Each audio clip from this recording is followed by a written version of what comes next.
Hey, greetings, greetings. Hello, fellow students. Hello, Professor Ong for Asian American Lit. I am excited to be jumping into my presentation. Give me one moment just to bring up my slides. And so for my presentation, I chose one of my favorite novels of all time. And the author of that novel is Mohsin Hamid. My name is Colin Masashi Rohahio Ehara. This is my author presentation and discussion for English 163 Asian American Literature um, with Professor Lisa An. And as I said, my name is Colin Masashiro Hahio Ehara, pronouns he, him. In addition to being a student at in this amazing slash amazing course, I'm also a faculty and a professor of ethnic studies here at DVC. This is a picture of my family and I relatively recently, and I begin with this quote from Mohsen Hamid from Exit West, where he writes, "To love is to enter into the inevitability of one day not being able to protect what is most valuable to you." A lot of really heavy poetic gems wrought throughout this text. I've read it multiple times. I've had many discussions with friends about it. I have purchased it or recommended it to many folks, and I will continue that trend today. This is Mohsin Hamid. This is a picture of him on the left. He was born in 1971. And he is the author of five different novels. You can see some of those below, but they include Moth Smoke, The Reluctant Fundamentalist, How to Get Filthy Rich in Rising Asia, Exit West, which I'll be talking about today, and his most recent novel, The Last White Man, as well as a collection of essays, Discontent in Its Civilizations. And his books have been translated into over 40 languages, featured on bestseller lists, adapted for film, given numerous awards, and twice shortlisted for the Man Booker Prize, which is one of the kind of highest literary achievements that one can get. One of my favorite writers, Arundhati Roy, won the Man Booker Prize for fiction for her novel, The God of Small Things. And so when it comes to kind of some of his educational background, he studied international relations at Princeton and law at Harvard University.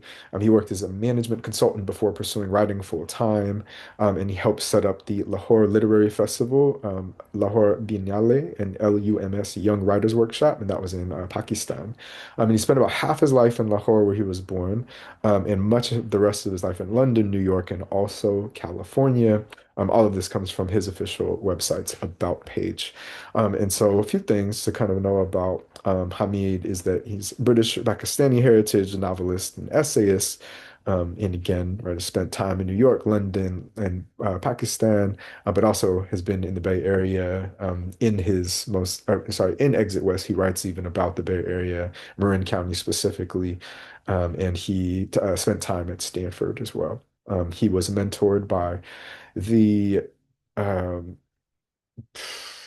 powerhouse, one of the, kind of most celebrated writers, American writers in our generations, Toni Morrison, is influenced by folks like Albert Camus, Ernest Hemingway, James Baldwin, Borges, Haruki Murakami, and many others that I consider to be titans within literature.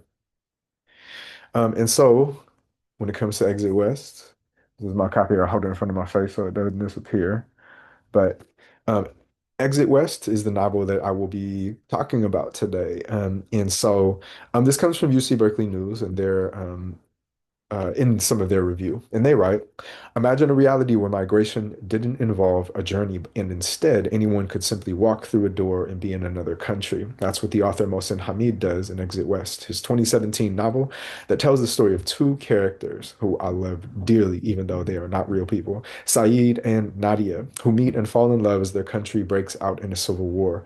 After discovering that magic doors are popping up throughout their city that could transport them to a different country, the couple decide to leave their home and forge a new life together in an unknown place. So, as you might have kind of ascertained, there's elements of magical realism and fantastical things while also being set in a what they, kind of allude to as a predominantly Muslim nation that has political upheaval, taking place, and they are forced to flee, become refugees in order to seek safety, asylum, due to what is taking place there. It's deeply heartbreaking, filled with joy, filled with um,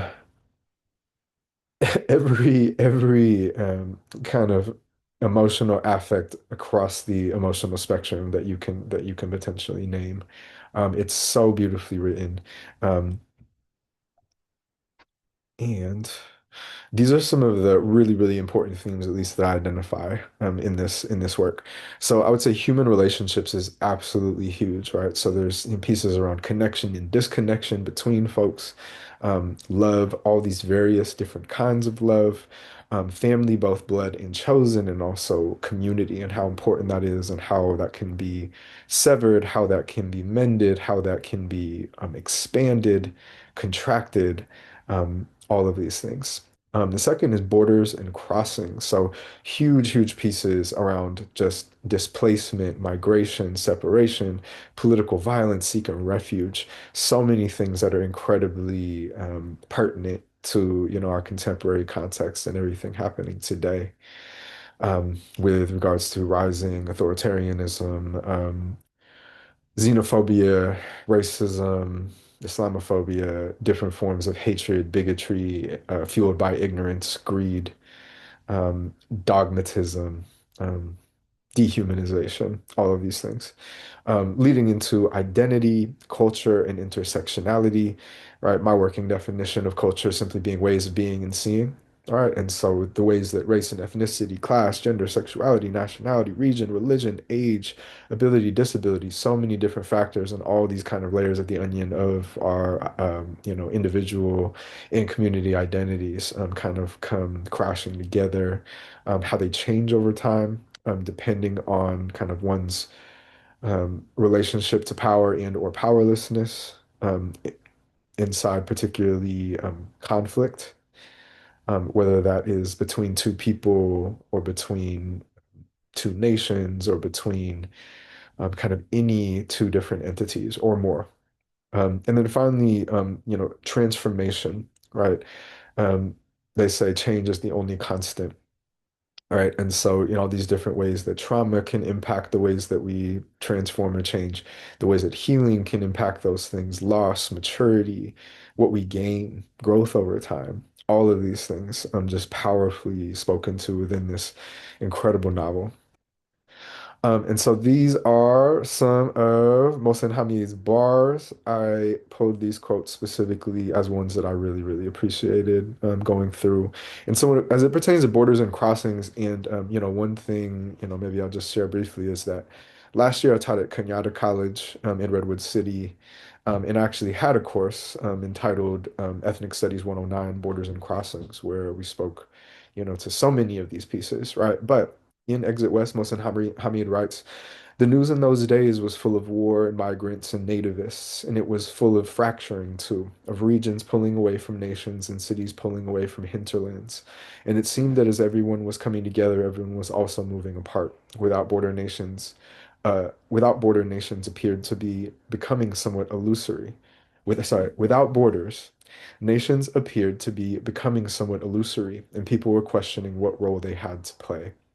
I thought this was so profoundly, intertwined with so much of what we're experiencing today.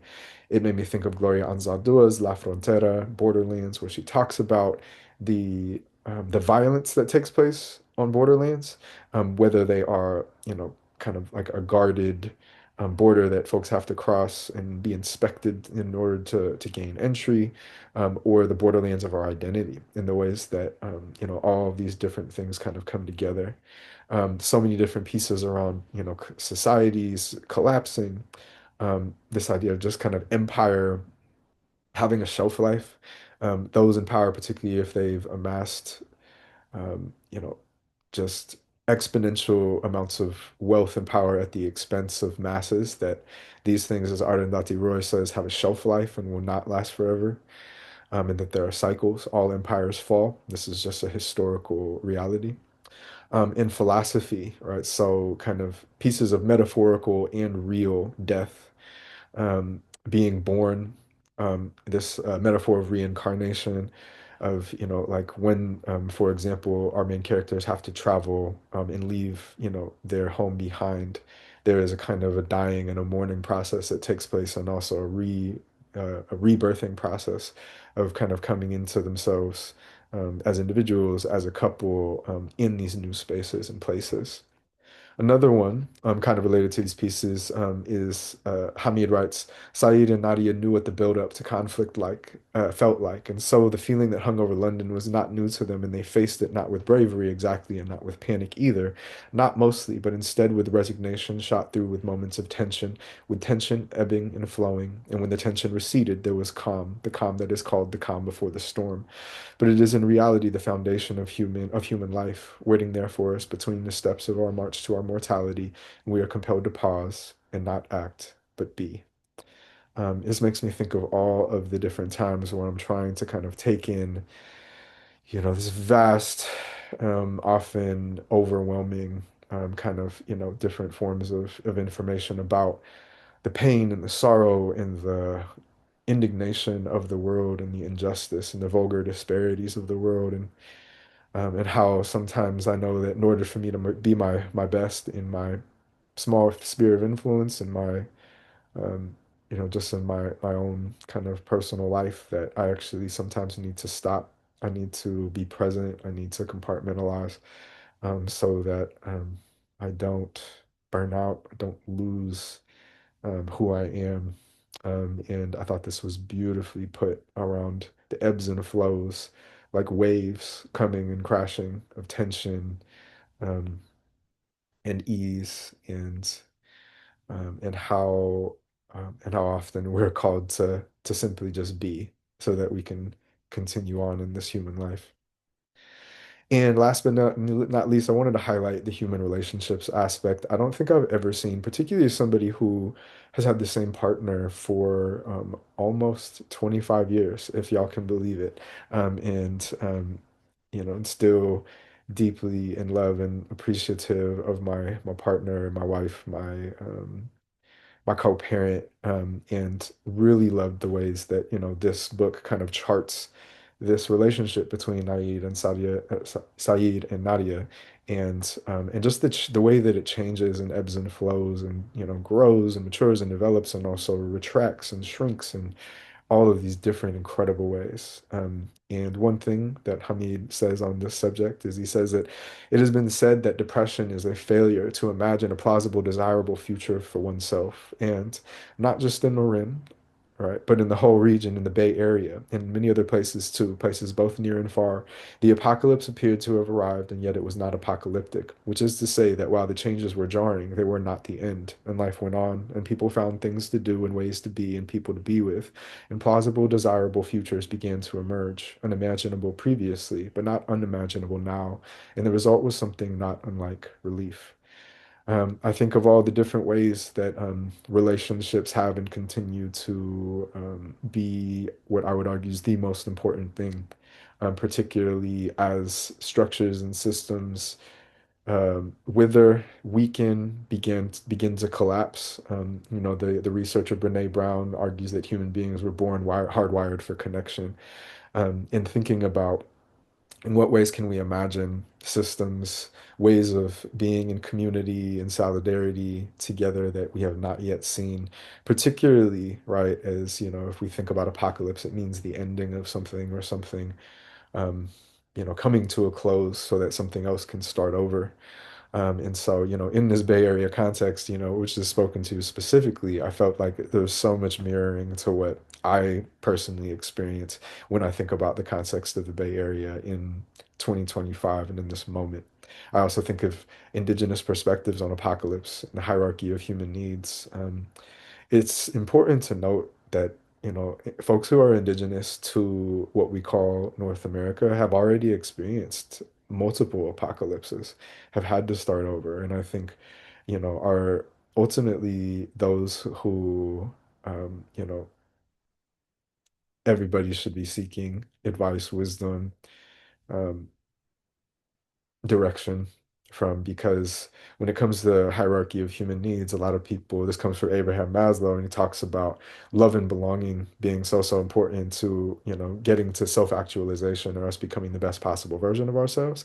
But what is often not, and I agree with those things, and also what is not often talked about was that the social psychologist Abraham Maslow actually appropriated this framework from the Blackfoot Nation, who are First Nations, indigenous to what we call Canada today, and their baseline was community actualization.